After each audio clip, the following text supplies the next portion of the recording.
En este capítulo, en esta parte de estos podcasts extraordinarios del solsticio, nos vamos a meter con la obra de William Shakespeare. En el anterior os estuve hablando de su vida y en esta pues me toca más hablaros de su obra. Hablaremos especialmente del teatro y de los poemas que escribió.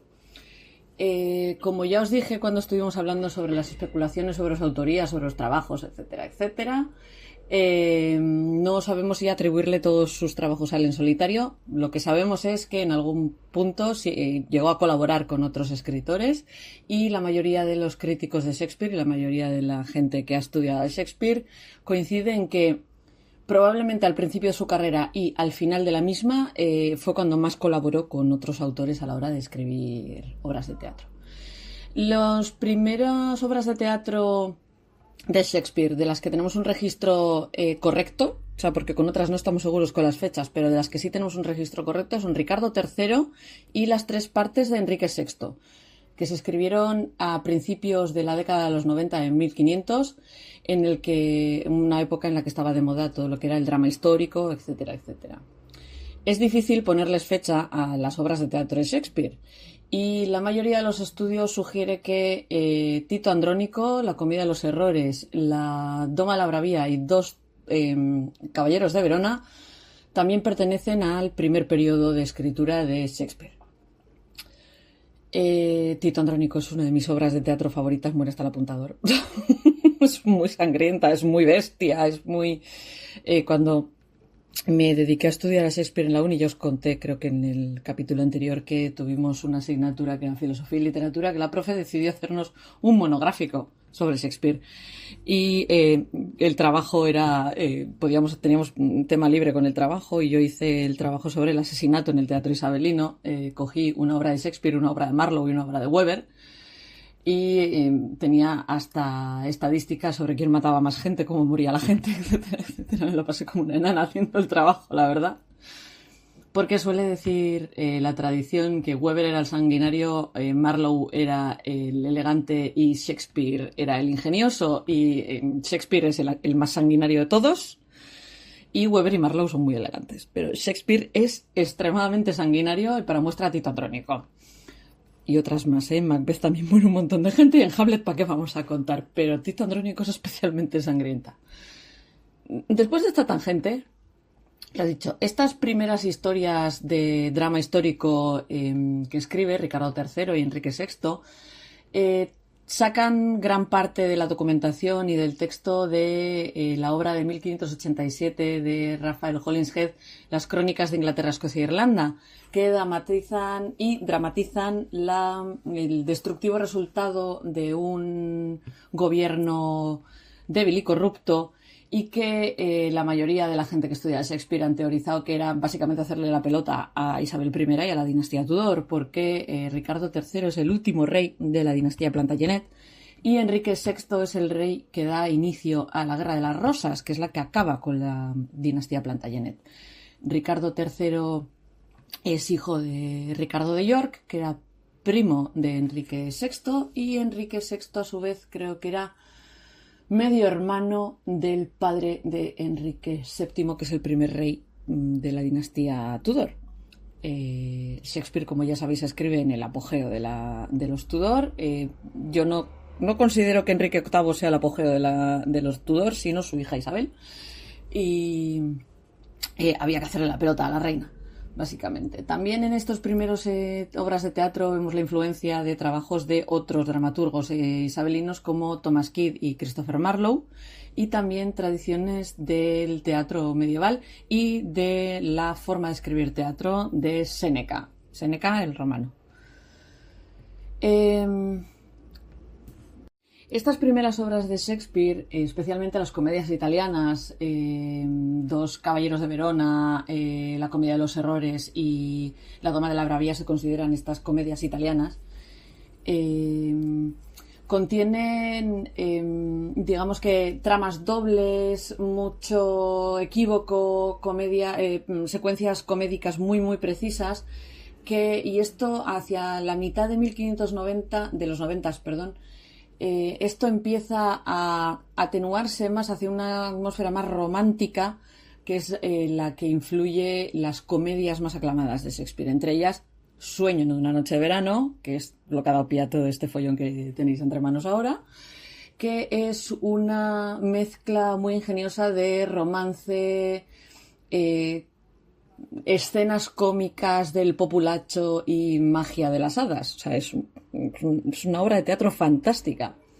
Fantástica en ambos términos de la palabra. Fantástica de que es una fantasía y fantástica de lo bien escrita que está.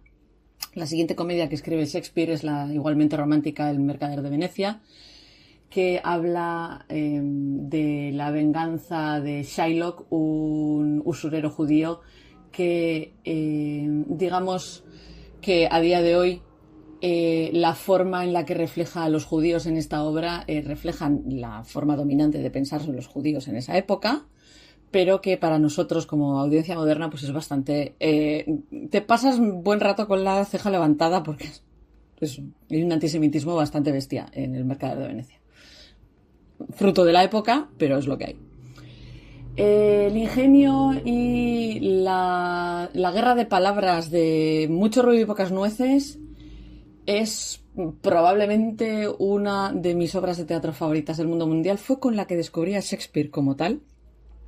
Sí era consciente de Romeo y Julieta y demás, pero con 12 años vi Mucho ruido y pocas nueces, la película de Kenneth Branagh, y me enamoré de la peli y de Kenneth Branagh. Y tanto que hay una parte de Mucho ruido y pocas nueces que es el monólogo de la soltería de Benedicto, que lo metimos en la boda, de lo que me gusta. Pues eso, como gustéis, Twelfth Night y demás completan esta especie de pentalogía de grandes comedias de Shakespeare. Después está la lírica Ricardo II, que está escrita prácticamente entera en verso, y que Shakespeare empieza a introducir la prosa en las comedias en esa época. Enrique IV, partes 1 y 2, y Enrique V son también de esa época.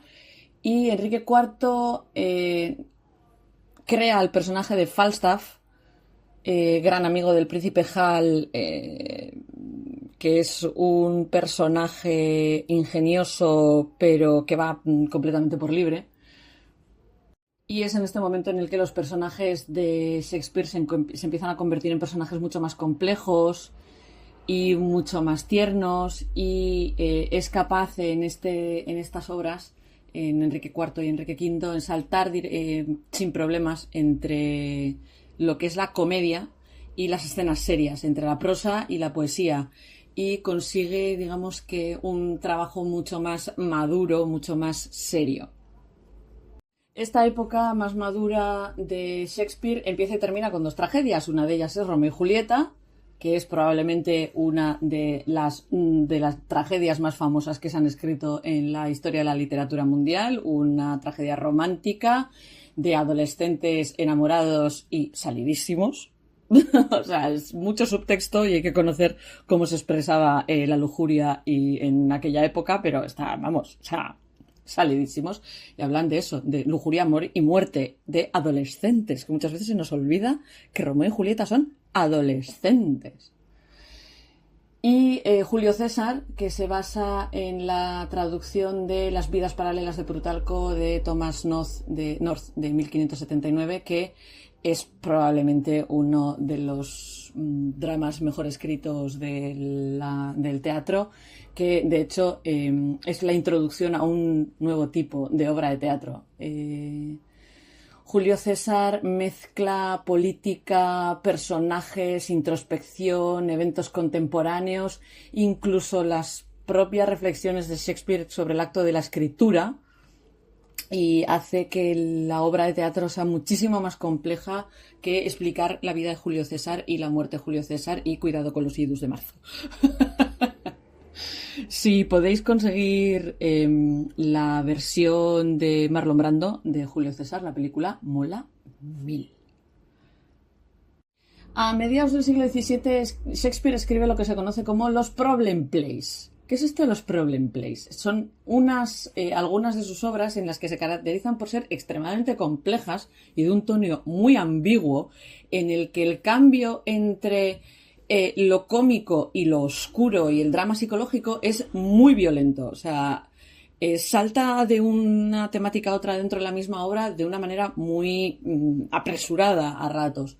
Y estos son A Measure for Measure, Troilo y Cressida y All's Well That Ends Well. No me sé los títulos en castellano de todas las obras.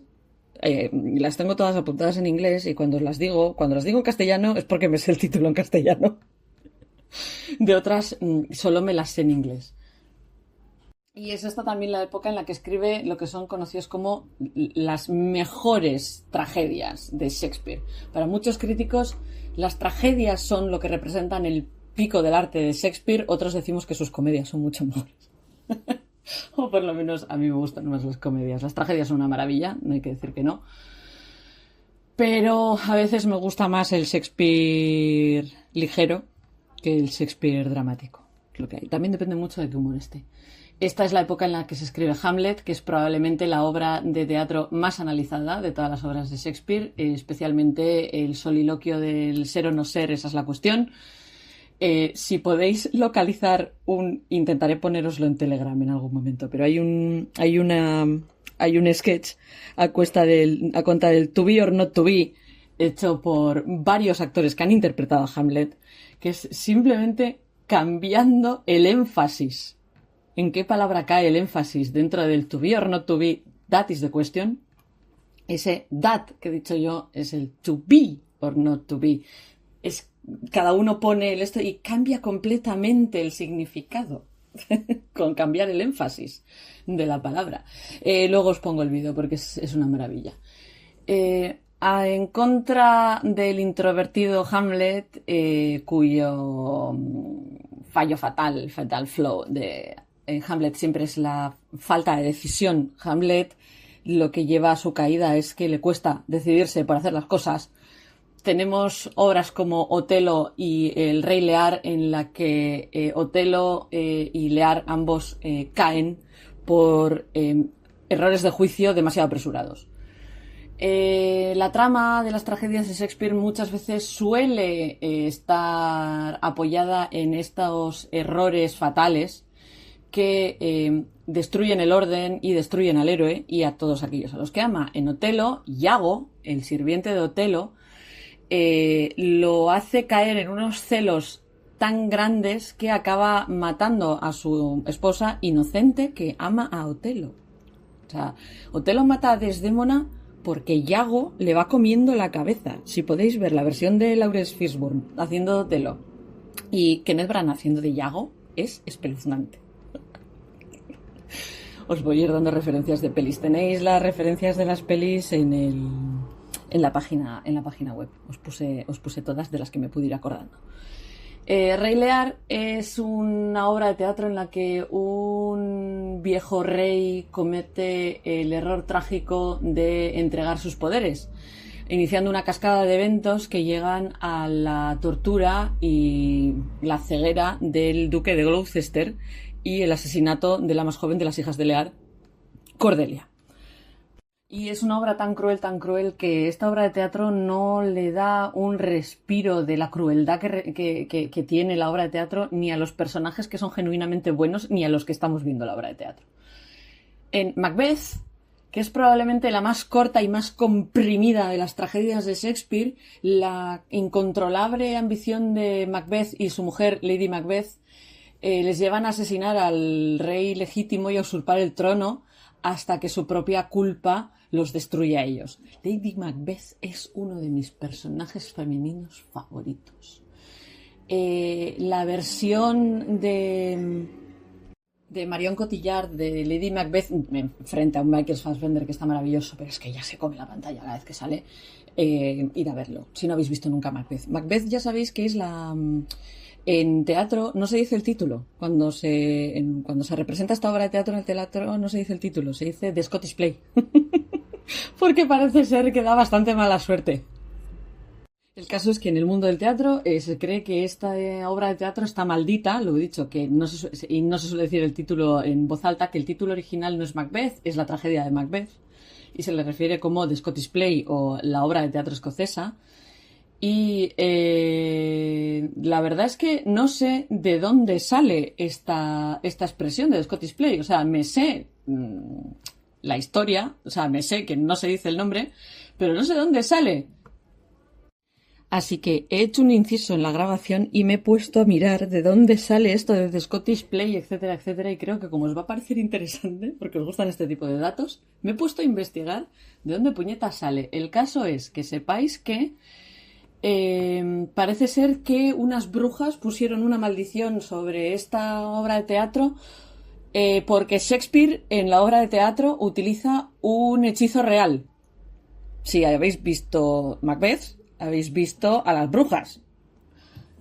Y parece ser que el origen de esta superstición es esa. O sea, que es una obra de teatro muy, muy popular y que, a pesar de ser muy, muy popular, ha puesto en problemas por los costes de producción y demás a muchos teatros y cosas así. Entonces empezó a hacerse una especie de bola. Y nadie dice el nombre. La única forma en la que se puede decir el nombre de Macbeth en teatro es mientras estás ensayando o representando. Si no estás ensayando o representando, no puedes decir el nombre. Y hasta he encontrado una serie de problemas que han pasado en obras cuando se ha hablado de Macbeth en obras de teatro y demás. Y esto es fascinante.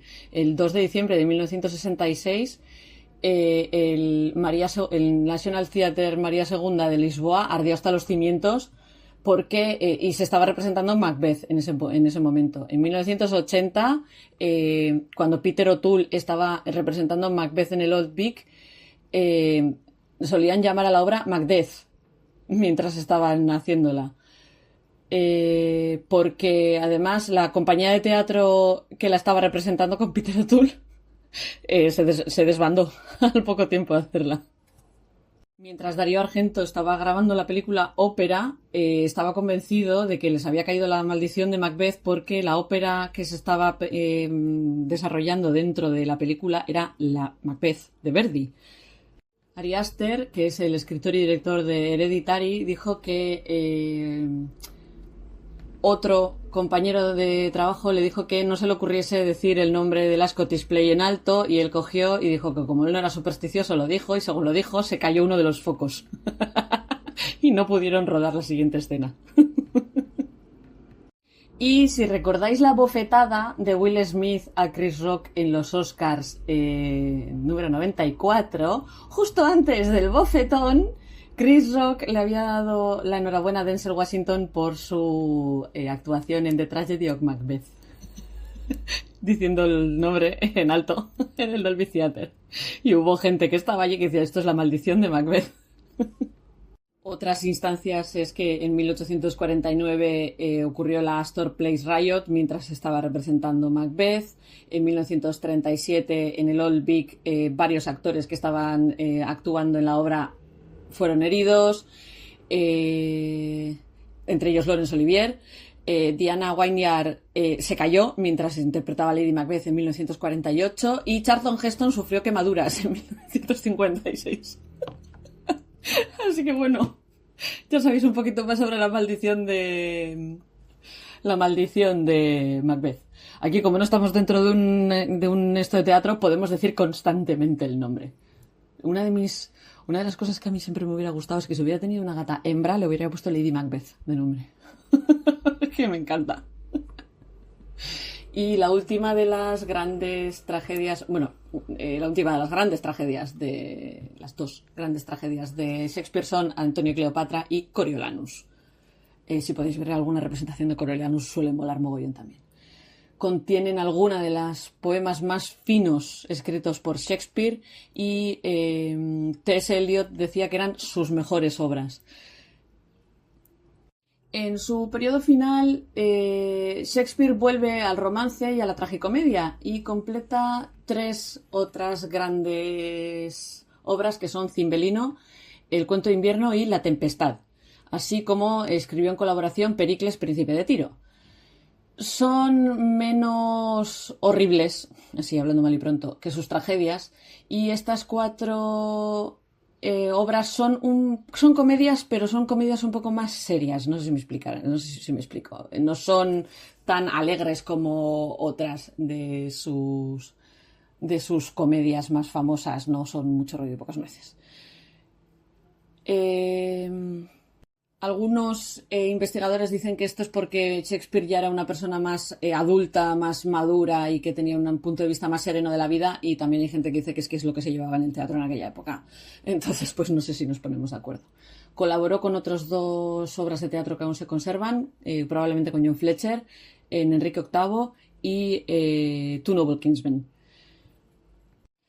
Aún así, por parte de la gente que investiga Shakespeare, existen clasificaciones de sus obras. La más tradicional es el First Folio. Como ya os he dicho, el First Folio es la primera publicación de sus obras todas juntas. Son 36 obras de teatro que se publican en 1623 y que están en lista, no están cronológicamente, pero están en lista separadas entre comedias, historias y tragedias. Hay 2 obras de teatro que no están incluidas en el First Folio, que luego se han considerado como que son parte del canon escrito por Shakespeare, aunque fueran escritas en colaboración, que son les Two Noble Kinsmen, que os he dicho antes, y Pericles, príncipe de Tiro. Y en el First Folio no se incluye ninguno de sus poemas, parcialmente porque la colección de obras la hicieron actores de teatro. O sea, fue gente del teatro los que hicieron esta recopilación de obras. A finales del siglo XIX, el crítico Edward Dowden clasifica 4 de las últimas comedias como romances y la mayoría de la gente prefiere llamarles tragicomedias. En 1896 es cuando Frederick Boas acuña el término problem plays que os he dicho antes, de los 4 obras de teatro que os he dicho antes. All's Well That Ends Well, Measure for Measure, Troilo y Cressida y Hamlet. Son dramas de un tema singular y cuyo temperamento no puede hacer que se llamen estrictamente comedias o tragedias. Y aunque a día de hoy se sigue utilizando este término, mucha gente prefiere dejarlo de lado, y de hecho hay mucha gente que ha sacado a Hamlet de este cuarteto y dice que Hamlet es una tragedia. Aunque tiene momentitos de comedia, es una tragedia. Las obras de teatro de Shakespeare se escribieron para ser representadas. O sea, no son un ejercicio intelectual ni nada por el estilo. No, son obras de teatro escritas para ser interpretadas. O sea, de hecho, escritas para grupos de teatro muy concretos. No estamos seguros de cuáles son las compañías para las que Shakespeare escribe sus primeras obras de teatro, aunque la edición de 1994 de Tito Andrónico dice que fue puesta en escena por 3 troupes diferentes. Después de las plagas de 1592 y 1593, las obras de Shakespeare fueron representadas por su propia compañía en el teatro y en The Curtain, en Shoreditch, al norte del río Támesis, y los londinenses solían ir echando virutas para ver la primera parte de Enrique IV porque les encantaba Falstaff. El caso es que en un momento dado la compañía de teatro de Shakespeare se encuentra en una disputa con su casero, al que le alquilaban el terreno donde estaba The Theatre, y cogen y tiran abajo The Theatre, se llevan todas las vigas y todo el material de construcción y construyen The Globe, que fue el primer teatro construido por actores para actores en el South Bank del Támesis en Southwark, que es el sitio donde a día de hoy todavía está. Lo que está ahora es una reconstrucción, pero es una reconstrucción lo más fidedigna posible al aspecto original de The Globe. La inauguración de The Globe fue en otoño de 1599 con Julio César como una de las primeras obras que se representaron, y las grandes obras post-1599 de Shakespeare están todas escritas para ser representadas en The Globe. Hamlet, Otelo, El Rey Lear, todas están hechas para ser representadas en The Globe por los actores que trabajaban allí. Después de que los hombres del Lord Chamberlain fueran renombrados como los hombres del rey en 1603, digamos que se estableció una relación especial entre ellos y el rey Jacobo I. Aunque los registros que tenemos de las actuaciones que hicieron, se sabe que al menos 7 obras de teatro se representaron en la corte entre el 1 de noviembre de 1604 y el 31 de octubre de 1605, incluyendo 2 veces el Mercader de Venecia. Después del 608 solían actuar en el interior, en el teatro cubierto de Blackfriars durante el invierno y en The Globe durante el verano, porque The Globe, la parte del teatro, está abierta. O sea, está tejado abierto. Si veis Shakespeare in Love, lo veis. Blackfriars tenía tejado. Blackfriars, al ser cerrado, lo que les permitía era utilizar más efectos especiales en las obras de teatro, por decirlo de alguna manera. Y en Cymbeline, por ejemplo, Júpiter desciende de los cielos entre rayos y truenos, sentado en un águila, y lanza un rayo y todos los fantasmas caen a sus pies, o sea, caen de rodillas a sus pies. Es eso, FX, desde el principio de los tiempos. Dentro de los actores de la compañía de Shakespeare tenemos actores muy famosos de la época. Richard Burbage, William Kemp, Henry Condell y John Hemmings, todos actuaron para él. Burbage, de hecho, interpretó el papel principal de las primeras representaciones de muchas de las obras de teatro de Shakespeare, incluyendo Ricardo III, Hamlet, Otelo, El Rey Lear, y el popular actor cómico Will Kemp siempre solía interpretar al sirviente Pedro en Romeo y Julieta y Dogberry en Mucho ruido de pocas nueces, entre otros personajes. Dogberry es un gran personaje. En la peli de Kenneth Branagh es el personaje de Michael Keaton. Por si tenéis visto la peli y no lo ubicáis del todo. Lo sustituye alrededor del año 600 Robert Armin, que interpretaba a personajes como Touchstone en As You Like It y al bufón del Rey Lear.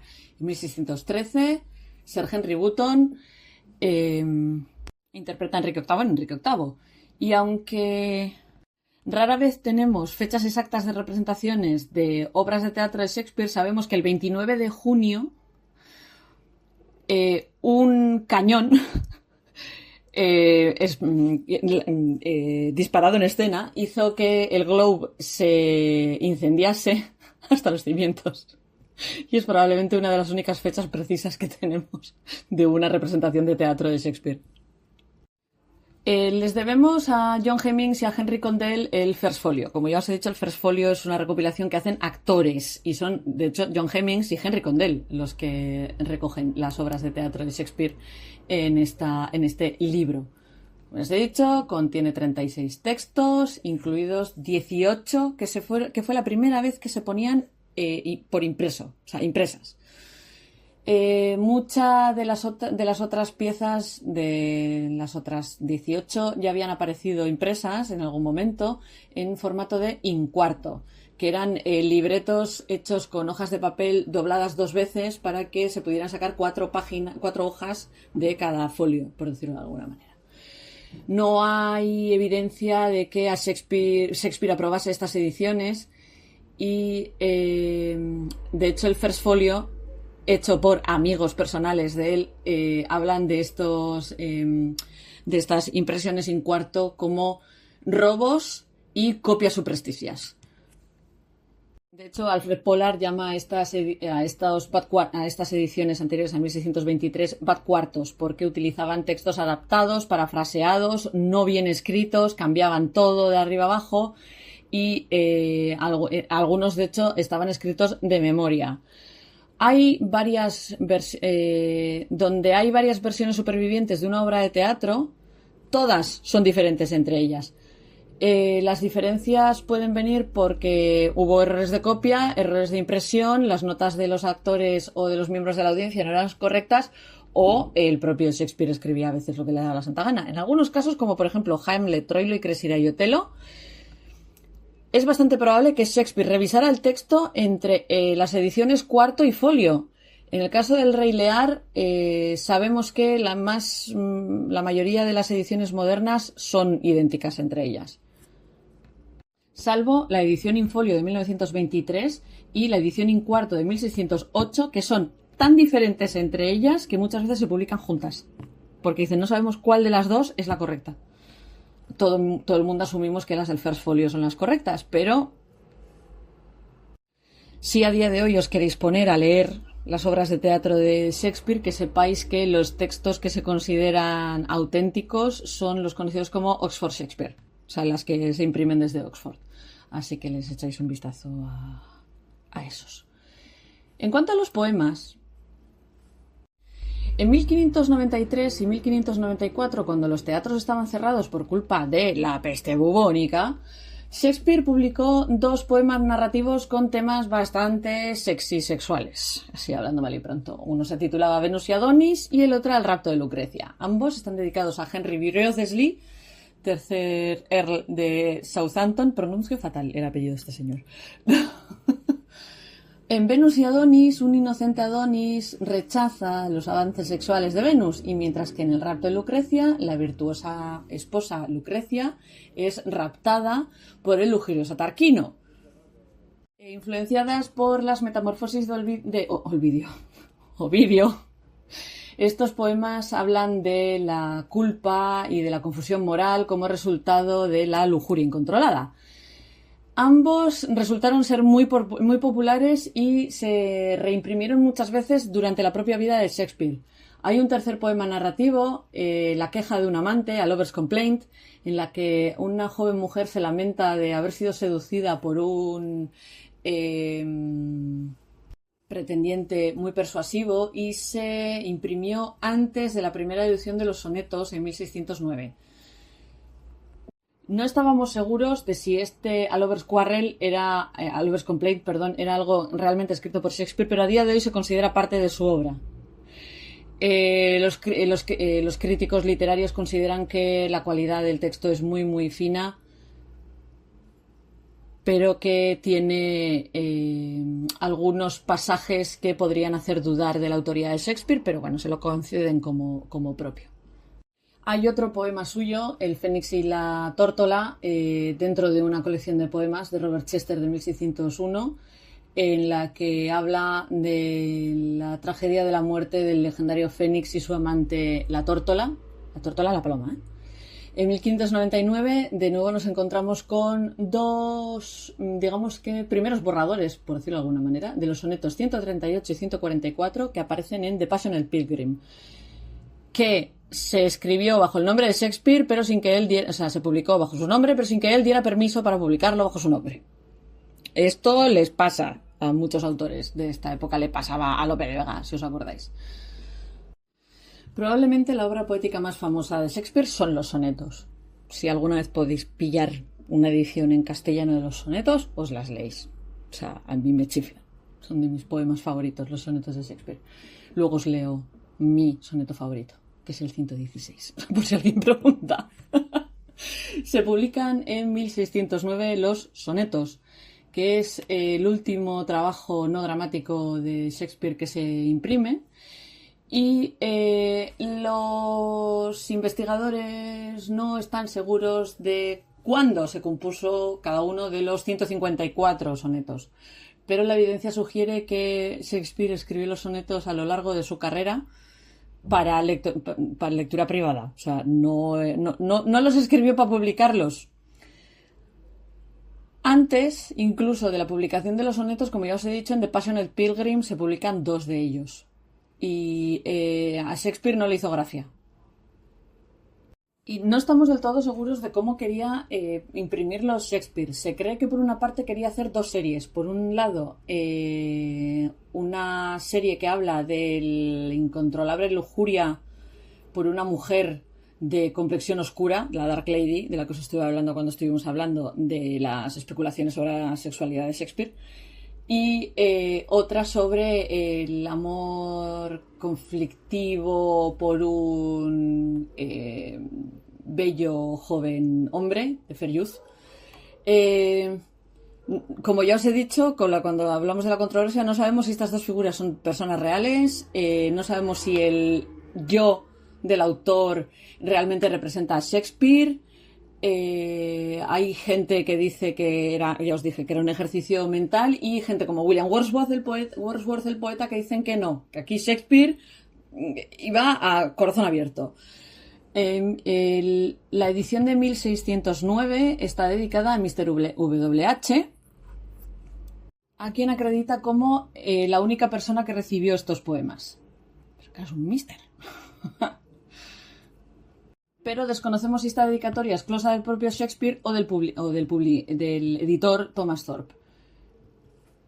La mayoría de los críticos literarios alaban los sonetos por la profunda meditación en la naturaleza del amor, la pasión sexual, la procreación, la muerte y el tiempo. Es que me encantan. De hecho, el soneto 116, que es mi soneto favorito, lo leyeron en mi boda. Y os lo voy a leer ahora, a ver qué os parece. Os voy a leer la traducción al castellano, ¿vale? Mi pronunciación del inglés depende de qué día tengas muy buena o horrorosamente mala, entonces os lo voy a leer en castellano. Ante la unión de espíritus leales, no dejéis que ponga impedimentos. No es el amor que enseguida se altera cuando descubre cambios o tiende a separarse de aquel que se separa. El amor es igual que un faro inamovible, que ve las tempestades y no es zarandeado. Es la estrella que guía la nave a la deriva, de un valor ignorado, aún sabiendo su altura. No es juguete del tiempo, aun si rosados labios o mejillas alcanza la guadaña del tiempo.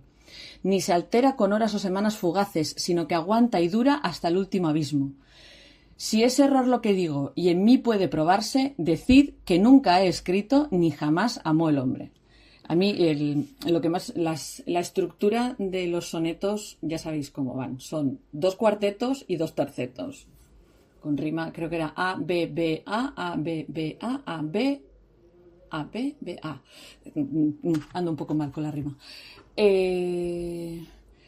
Pero, o sea, en inglés es más bonito. La traducción que tengo yo es de la Biblioteca Cervantes y no juega con el ritmo y las rimas como juega en el inglés, pero os animo a, si tenéis un buen conocimiento del inglés, os animo a leer la versión original, es muchísimo más bonita.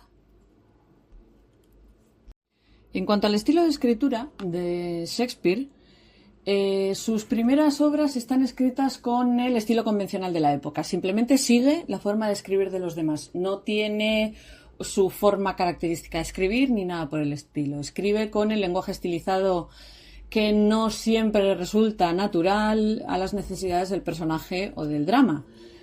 La poesía dentro de los mismos depende de extensos y muchas veces elaboradas metáforas y conceptos, y el lenguaje muchas veces es retórico, escrito por actores para declamarlo en vez de hablar. Los grandes discursos de Tito Andrónico, según algunos críticos, tienden a frenar la acción, por decirlo de alguna manera. Y la forma de hablar en Dos caballeros de Verona muchas veces ha sido descrita como a trompicones.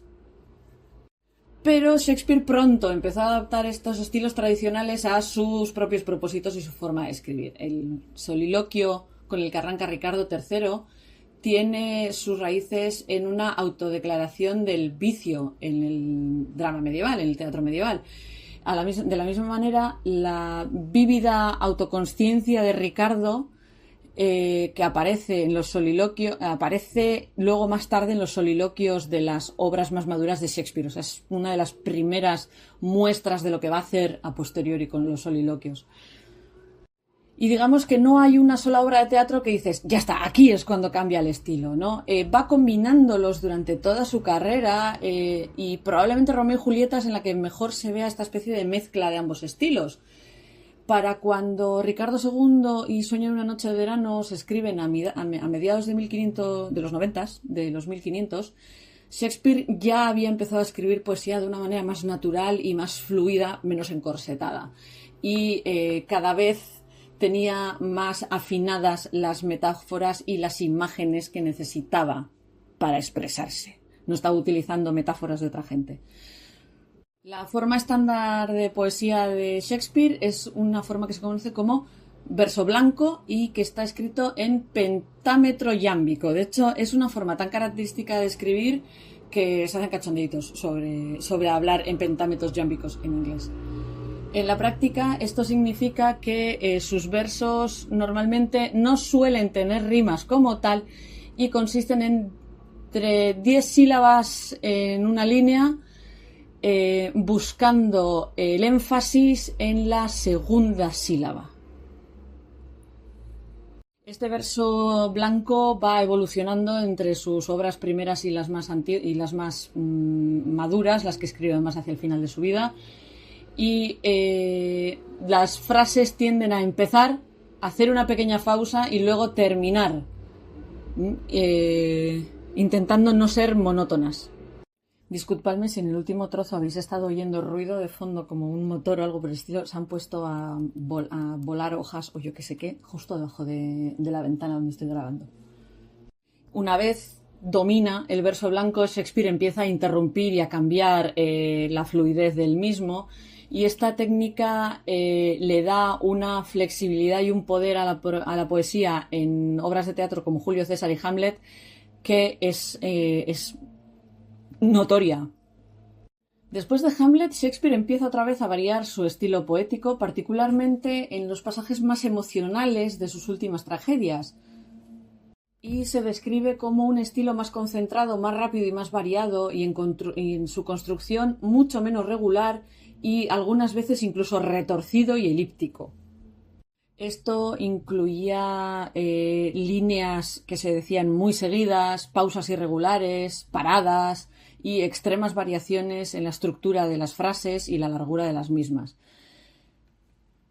Estas frases largas y cortas las utiliza mucho en Macbeth, con metáforas que saltan de una a otra y que obligan a la audiencia a esforzarse a entender lo que está diciendo. Macbeth no es una obra fácil. Y ya en los últimos romances, estos cambios de tiempo, estos plot twists que mete, inspiran este último estilo poético con frases más largas, más cortas, puestas unas contra otras, sujetos y objetos que se intercambian, palabras que se omiten, que dan una sensación de más espontaneidad y más de lenguaje natural. La forma de escribir teatro de Shakespeare combina su genio poético con el sentido práctico del teatro, el que él, además de ser escritor, fuera actor, ayudaba en esto.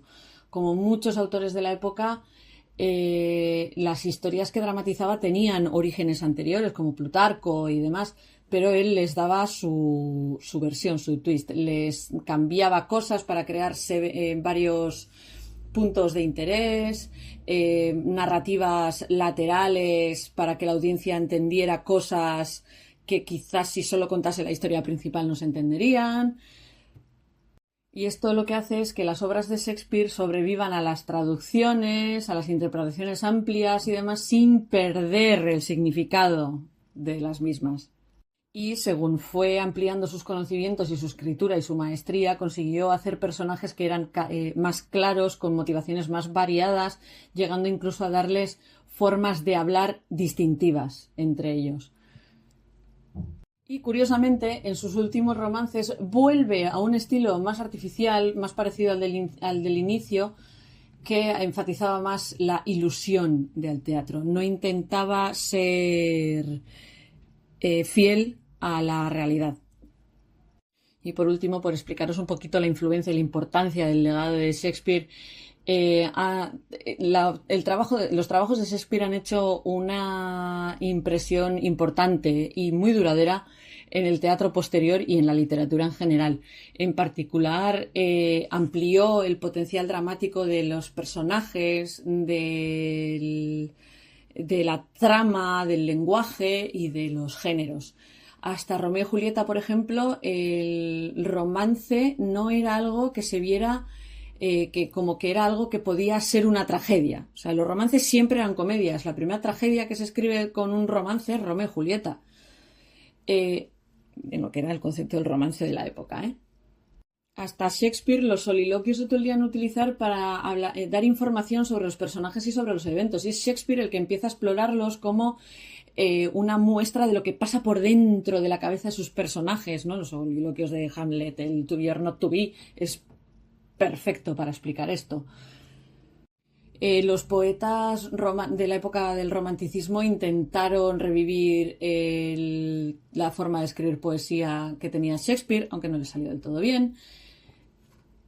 Y hay críticos que dicen que Samuel Taylor Coleridge o Alfred Lord Tennyson intentaron hacer variaciones sobre temas shakespearianos con poco éxito. John Milton, que es considerado como el poeta más importante en inglés después de Shakespeare, decía que construyó el monumento vivo más grande que nadie podía haberse construido a sí mismo. Encontramos influencias de Shakespeare en obras de Thomas Hardy, de William Faulkner, de Charles Dickens, los soliloquios de Herman Melville. Le deben todo a los soliloquios de Shakespeare. El Capitán Ahab está inspirado en el Rey Lear. El Capitán Ahab de Moby Dick está inspirado en el Rey Lear. Luego, en la música, es probablemente el autor que más ha influenciado la música. Hay como 20.000 piezas de música que se pueden vincular directamente con los trabajos de Shakespeare. Desde Sueño en una noche de verano de Félix Mendelssohn a Romeo y Julieta de Prokofiev. Verdi escribió óperas inspiradas en Macbeth, Otelo y Falstaff, que se siguen interpretando a día de hoy.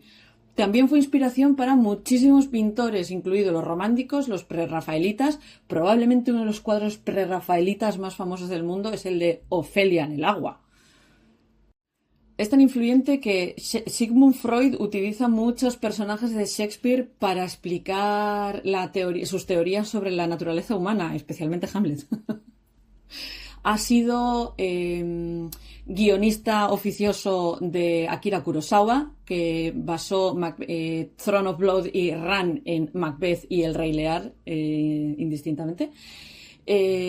Por ejemplo, la representación de Laurence Olivier de Hamlet, Orson Welles, que adoraba a Shakespeare, dirigió y participó en Macbeth, Otelo y Chimes at Midnight, en la que él interpreta a Falstaff. Pelis más modernas como 10 razones para odiarte son La dama de la bravía, casi palabra por palabra. Es una de mis pelis favoritas. Ha sido traducido a todas las lenguas. No sé si hay alguna que no esté traducido. Y según el libro Guinness de los récords, sigue siendo el autor de teatro con que más obras vende. Y que andarán alrededor de 4 billones de copias en los más o menos 400 años que han pasado desde su muerte, y es también el tercer autor más traducido de la historia. Ahora tengo curiosidad por saber quiénes son el primero y el segundo. Bueno, que sepáis que la primera es Agatha Christie y el segundo es Julio Verne. Dice yo, ¿quién ha podido ganar a este señor? Agatha Christie, ¿quién va a ser? Que sepáis que en total Agatha Christie tiene 7.236 traducciones y William Shakespeare 4.296. O sea, madre mía. Bueno, pues espero que os haya resultado interesante esta introducción a la obra de Shakespeare. Hablaremos en concreto de Sueño de una noche de verano en el siguiente capítulo, y nos vemos en un par de días más o menos para hablar de hadas. Robin, probablemente mi personaje favorito del teatro junto con Benedicto, y el nombre de niña más bonito del mundo mundial, que es Titania, que nunca jamás se lo pondría a una hija, pero bueno, me encanta. Así que nada, nos vemos en un par de días. Agur.